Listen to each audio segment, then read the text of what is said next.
Kita bahas soal tunjangan pensiun seumur hidup DPR digugat ke MK bersama anggota Komisi 2 DPR fraksi Golkar Ahmad Irawan, peneliti Posdem Universitas Andalas Ferry Amsari, dan Direktur Eksekutif Parameter Politik Edi Prayitno. Selamat petang semuanya. Selamat malam, Mbak. Assalamualaikum. Waalaikumsalam. Saya mau ke Bang Irawan dulu. Bang Irawan, kalau kata penggugat gak rela pajaknya digunakan membayar anggota DPR yang menempati jabatan cuma 5 tahun. Nah, kalau Anda sebagai anggota DPR dan juga politisi Partai Golkar menanggapinya gimana?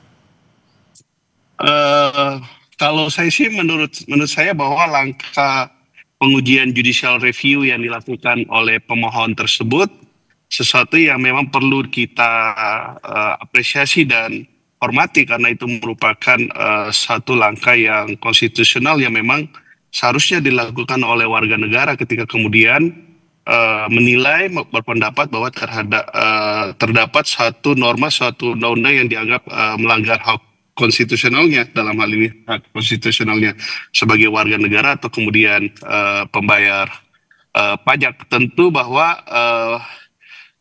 ketidakrelaan tadi itu kan menjadi satu bagian argumentasi yang disampaikan kepada Mahkamah Konstitusi, walaupun sejauh ini saya baru membaca pemberitaan terkait dengan judicial review tersebut. Saya belum membaca permohonan tersebut secara lengkap. Tetapi baik itu secara proses maupun secara substansi tentu kita hormati dan kita serahkan sepenuhnya saja kepada Mahkamah Konstitusi untuk kemudian memeriksa dan memutus perkara tersebut. Oke, tapi apapun nanti hasilnya oleh MK, tapi Anda akan menerima apa saja hasilnya, termasuk kalau memang pensiunnya akhirnya dihapuskan?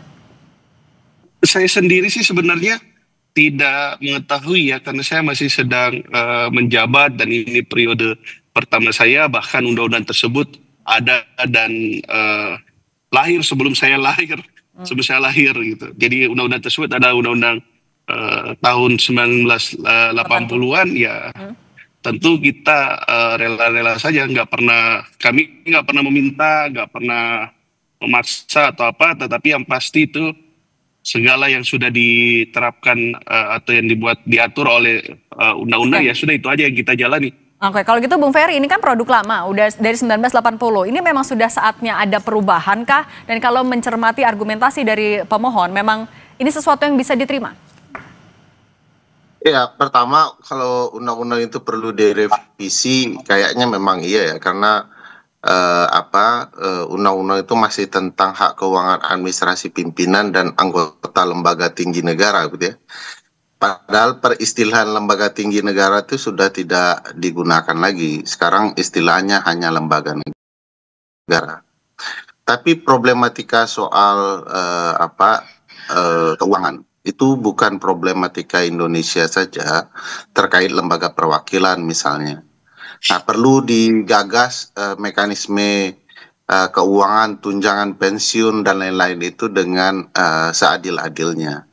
Kalau anggota dewan tidak naik gaji atau tidak mendapatkan fasilitas tertentu, itu akan jadi problematika tersendiri, sebab mereka memegang hak untuk mengelola keuangan negara, hak budgeting itu.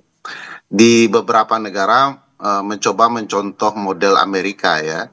Kalau mereka untuk keuangan dan naik gaji itu, proses penentuannya memang ditentukan oleh anggota parlemen saat ini, tetapi dampaknya akan dipakai atau dinikmati oleh anggota dewan periode berikutnya. Jadi tidak ada konflik kepentingannya.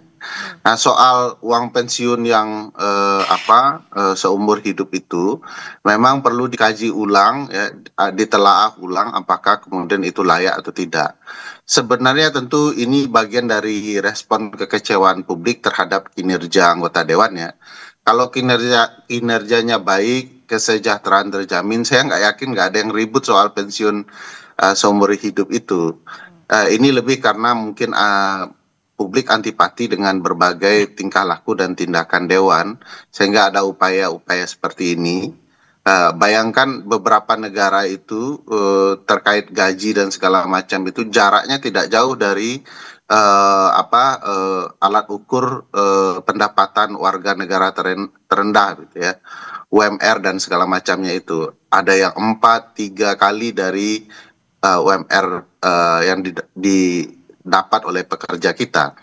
Tetapi kita kan bisa sampai 70 jaraknya ya, itu jauh sekali, 70 kali lebih besar daripada UMR. Tentu saja itu menimbulkan pertanyaan kalau kemudian juga mendapatkan fasilitas pensiun seumur hidup. Tapi sekali lagi ini sebaiknya dilakukan kajian yang mendalam, apakah masih patut, pantas, bahkan mungkin kurang gitu ya, untuk memastikan kinerja anggota parlemen kita menjadi lebih baik.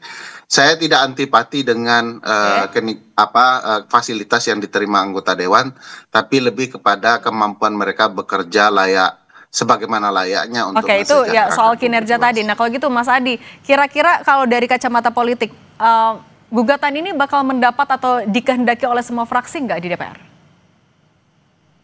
Ya kalau kita mau jujur sebenarnya hal-hal yang dianggap merugikan pihak tertentu pastinya secara alamiah ditolak ya. Misalnya apapun judulnya, kalau memang uang pensiun ini dianggap tidak terlampau menguntungkan bagi kawan-kawan DPR yang pensiun, pastinya secara manusiawi agak keberatan. Tapi kan secara politik sekalipun ada keberatan, mungkin tidak suka dengan substansi soal ini. Tapi kan kawan-kawan DPR tentu akan menerima apapun yang akan nantinya diputuskan oleh Mahkamah Konstitusi. Tapi bagi saya secara prinsip memang ini harus diakui, ini soal adanya jarak dan disparitas yang cukup jauh antara kesejahteraan rakyat yang di bawah dengan elit-elit yang ada di pusat, terutama DPR RI yang mungkin selama ini dipertontonkan terlampau telanjang. Jadi satu persatu rakyat mulai kritis dan mulai protes bahwa anggota dewan yang mungkin ditengarai memiliki fasilitas yang cukup fantastis tapi cukup berjauhan dengan kinerjanya yang dianggap masih jauh panggang dari api. Jadi hal-hal yang dianggap menjadi bagian dari kemewahan dan fasilitas yang didapatkan oleh DPR itu diprotes. Apalagi misalnya para penggugat ini mengatakan kan tidak masuk akal jika ada orang yang hanya menjadi anggota dewan 1 periode 5 tahun kemudian mendapatkan uang pensiun seumur hidup. Nah tapi akan lebih legowo nggak berarti fraksi-fraksi akan mendukung itu kah? Kalau putusan Mahkamah Konstitusi tentu tidak bisa diintervensi oleh siapapun karena yang akan memutuskan ini adalah hakim konstitusi. Dan seperti kita tahu setiap putusan Mahkamah Konstitusi itu kan sifatnya final and binding ya, tidak bisa ditolak dan memang harus dilaksanakan. Tapi bagi saya secara prinsip begini, satu hal bahwa masyarakat kita itu makin kritis. Jadi jika ada undang-undang yang dianggap memberikan kemewahan, dia itu bisa menimbulkan kontroversi yang dianggap melukai perasaan rakyat, maka Mahkamah Konstitusi itu dianggap sebagai elemen penting untuk memperjuangkan keadilan itu. Tentu di kemudian hari kita berharap hal-hal yang sifatnya fasilitas fantastis bukan hanya mengarah kepada anggota dewan. Bukankah begitu banyak pejabat-pejabat publik di negara ini mungkin tidak terdeteksi, tapi juga mendapatkan fasilitas yang mewah, kinerjanya tidak bisa dipertanggungjawabkan, dan itu cukup membebani. Dan itu juga jadi poin yang dikritisi. Nah kalau Bung Ferry, kalau melihat argumennya yang disampaikan ini misalnya katanya bertentangan dengan prinsip keadilan, persamaan di hadapan hukum, mengabaikan hak atas penggunaan pajak untuk kemakmuran rakyat, dan argumen lain, apakah MK bakal mengabulkan ini?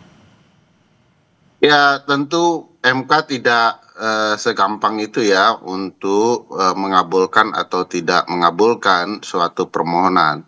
Perlu dilihat juga apa maksud asli pemberian gaji uang pensiun seumur hidup itu.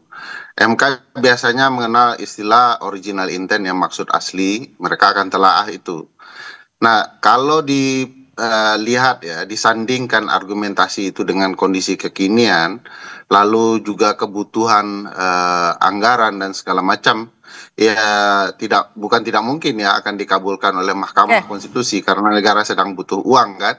Tetapi kalau dilihat dampak kedepannya agar anggota DPR itu bekerja serius dalam pembentukan undang-undang, agar mereka tidak disogok dan segala macam, tentu mereka perlu ada jaminan kehidupan di masa depan. Megang pola keuangan negara tetapi mereka sendiri tidak mampu sejahtera, itu kan juga janggal bagi saya. Nah kalau gitu Bang Irawan, nah, dengan kalau tadi poinnya adalah ada disparitas ini buat jadi bekal apa yang menjadi kegelisahan juga dari penggugat. Nah Anda melihatnya artinya gimana?